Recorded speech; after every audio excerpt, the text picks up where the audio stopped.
Hello friends, thanks for tuning in today. I'm really glad that you're stopping by. I'm always glad to see you. I'm one of those people that you don't have to call or text before you come over. You can just drop by anytime. That always remains true in terms of coming by my channel and checking out the video. If you're at all interested in the very masculine notes and popular notes of tobacco and leather, well, today you're in luck because they're combined in one of the best flankers that I think have been released in recent times. Possibly the best flanker in the Viktor and Rolf Spicebomb line, and I'm referring to Spicebomb Dark Leather.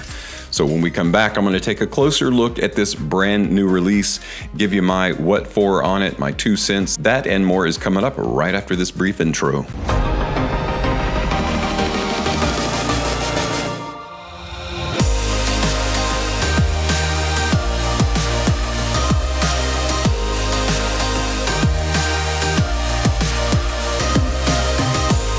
Welcome back, guys. Before I talk to you guys about the latest flanker of Spicebomb, and that is Spicebomb Dark Leather. Great name, great looking box. We're going to look at this a little bit closer, but if you happen to be close to a TJ Maxx and you visit it with some kind of regularity, I would say go by where there's a clearance section. It's usually right around the section where they have fragrances, they have bathroom accoutrements, things like that for guys, and usually where they have their shampoo and their soaps and their shower gels and things like that. I ran into this guy right here. It's called Whiskey and Leather Southern California, more like Southern China. It's right across from Southern California, isn't it? Because it's made in China, really, but it's a 2-in-1 shampoo and body wash, if that matters at all. It didn't matter to me.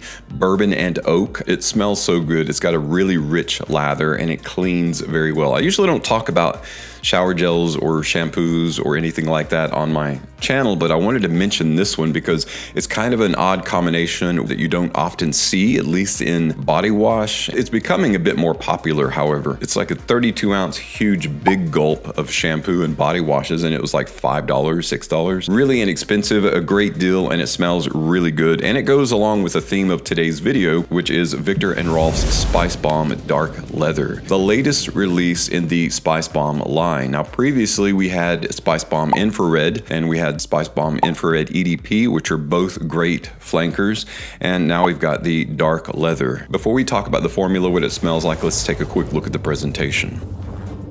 The box itself is a dark black. There is a bit of a tactile ribbon going around the center of the box where it says Spicebomb Dark Leather Viktor and Rolf Eau de Parfum in silver. Within that ribbon is the look and feel of leather, but it is just cardboard. It's just embossed to feel that way. Below that, it is 90 mil or 3.4 fluid ounces. On the right side of the box, no information. On the left side, the bottom left, there is a small QR code. On the back of the box, you have ingredients listing, address information, a UPC, and some various stickers. The bottom of the box has a batch code that you can only read when you hold it in a certain light. 22Y as in yogurt, 52D Delta P Paul. There's also various stickers on the bottom, disposal information. Inside flap of the box says Viktor and Rolf Secret Reward Program with a QR code. Scan the QR code, register your secret code online, and join our loyalty program. On the left flap, it shows you how to pull the pin and explode the fragrance, and the right portion of the flap says scan the QR code for additional information. On the top of the box, it's mimicking a wax seal that has the Viktor and Rolf logo in the center of it, which is kind of cool. And of course, the bottle itself is where all the good looks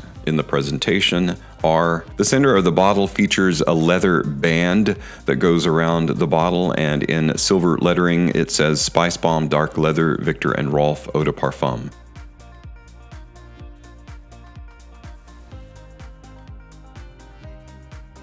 Presentation has always been somewhat of a caveat for Viktor and Rolf because it's a really cool conversation piece. The flagon is a representation of a grenade. Of course, the name Spicebomb and the bottle being a grenade is really cool. So the fragrance is an eau de parfum concentration. Its classification is that of a woody aromatic fragrance for men. And of course, the bottles all look the same with some slight variation. There's usually like a difference in color, maybe a gradation or something like that.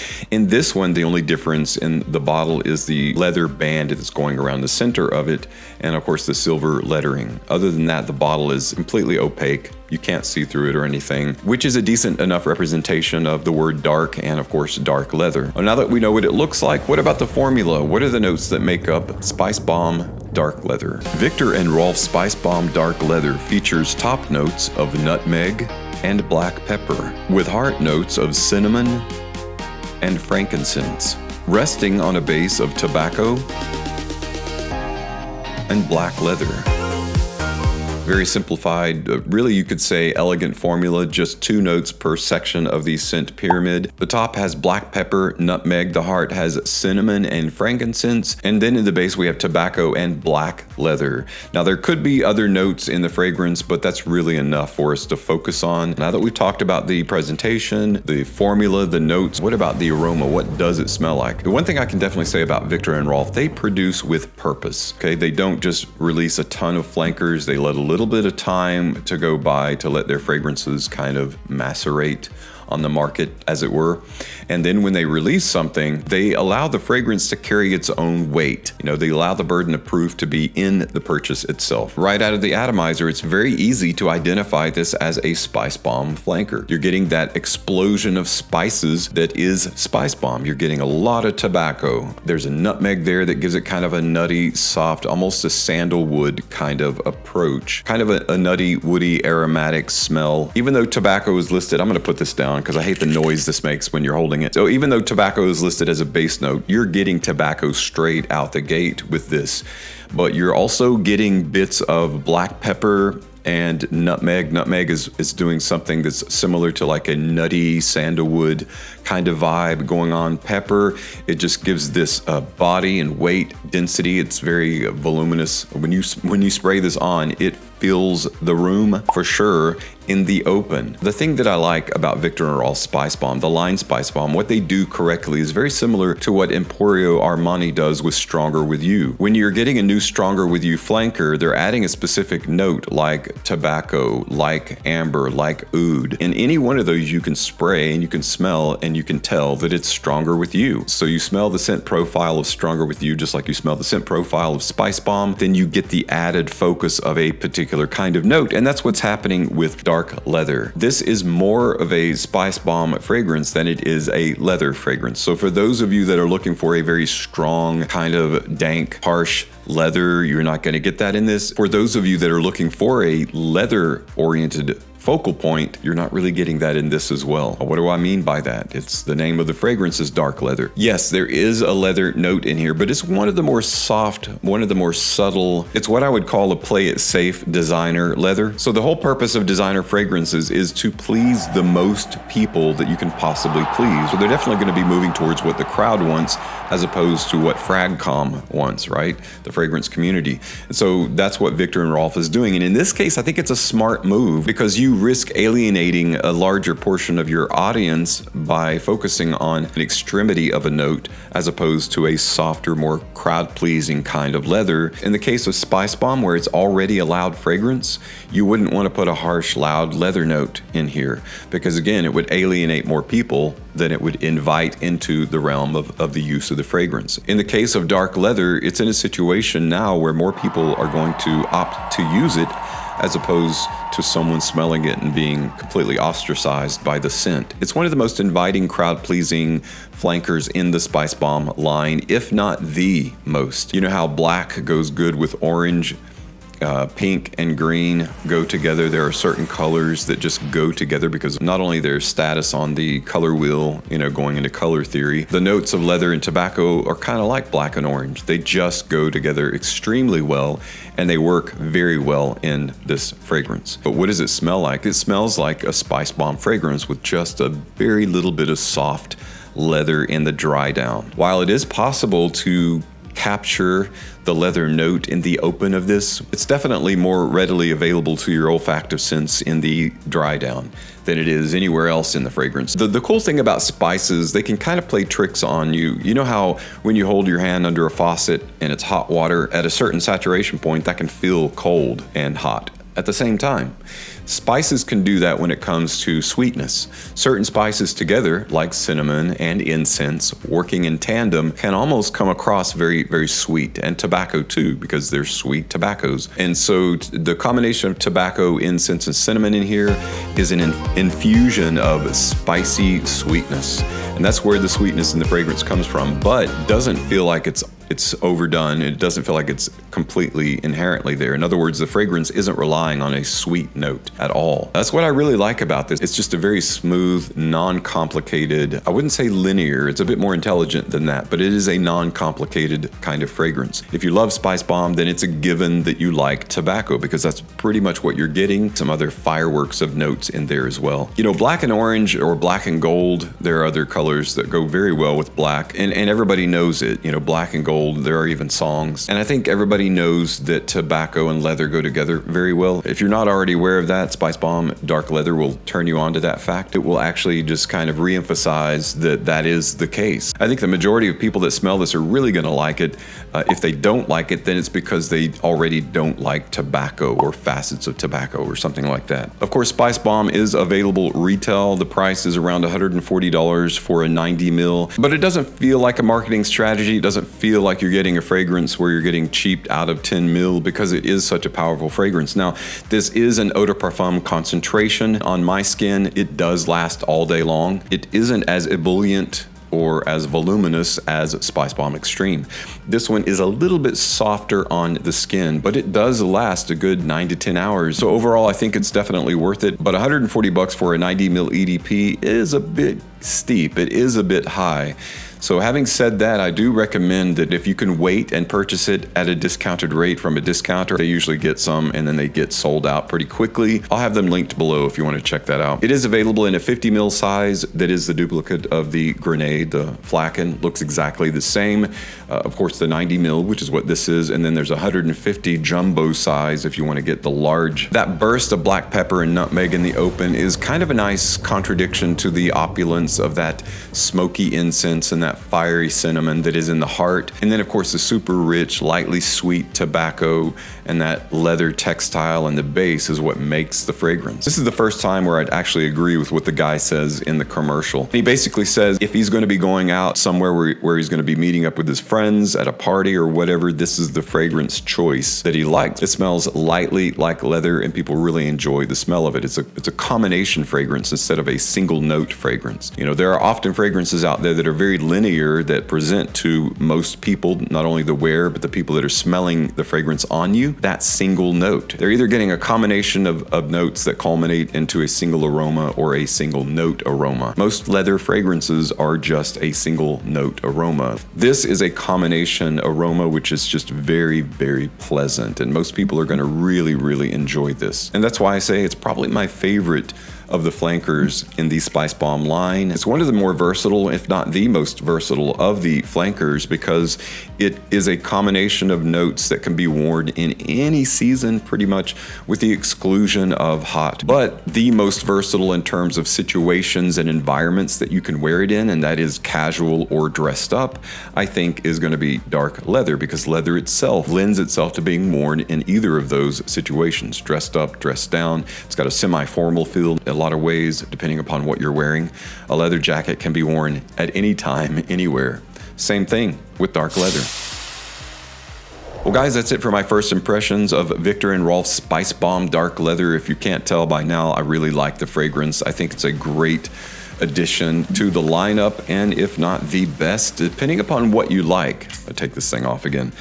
If you are not a lover of tobacco, or if you're just meh about tobacco, still give it a try, because again, ultimately it's a leather fragrance, and that's what you're getting in the dry down, is a smooth blend combination of leather and tobacco with some spices, some added fiery cinnamon, some voluminous black pepper, you know, a little bit of nutty, smooth, lightly creamy sandalwood, and again, that sweetness is coming from those spices and the combination of spices and tobacco. I can't really say anything negative about it unless you're one of those people that just don't like tobacco or anything associated with tobacco, and then I understand probably won't like this fragrance. More importantly, guys, what is your opinion of Spicebomb Dark Leather? Let everyone know in the comments below just what you think about it, or which of the Spicebomb flankers is your favorite. Thanks so much for tuning in today. As always, thank you so much for your continued support here on my channel. I'm Tommy with Studio Sense, and I'll see you tomorrow with another video review.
one of the things that I forget to say often. One of the things that I forget to say often is the sexy factor of a fragrance. Is dark leather, Spicebomb dark leather, is it a sexy fragrance? Absolutely. There is a pretty high sexy factor to this fragrance. It is pretty high on the masculine scale as well as the sexy scale of fragrances. The sliding scale of whether or not a woman is going to enjoy smelling this on you being a man. Yeah, definitely. For definite, for sure. Pretty high factor.